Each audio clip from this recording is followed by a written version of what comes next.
Čau, kluci.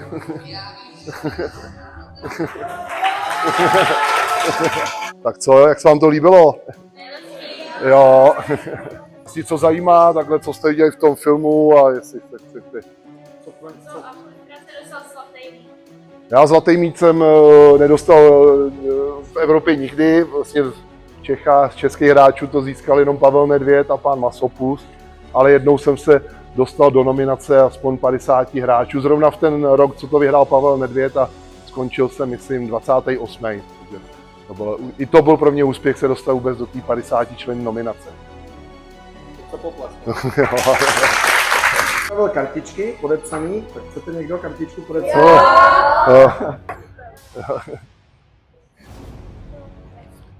Už jste tady kolikátej den? Čtvrtý? Akorát to vyjde. Tak kdo ještě nemá?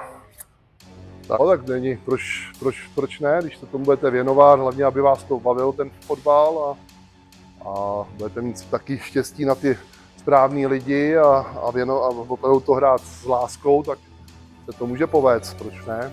Dneska už ty možnosti jsou zase větší, než to bylo v té době, co jsem hrál já, takže máte všechno před sebou.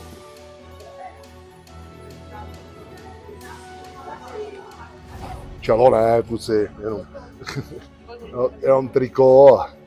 Tam na zadek. To je blbost, ty.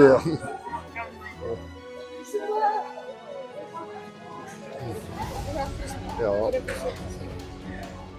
Tak, zač. Tak pojďte, na mě skupinovou dáme nějak. Určitě, skupinovku, vedle. Honza Dino Kole!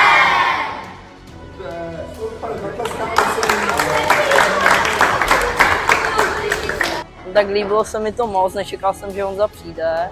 Líbilo se mi, jak je velký a jako je fajn vidět, že fakt je prostě vesnický Honza a že není žádný namachrovánec.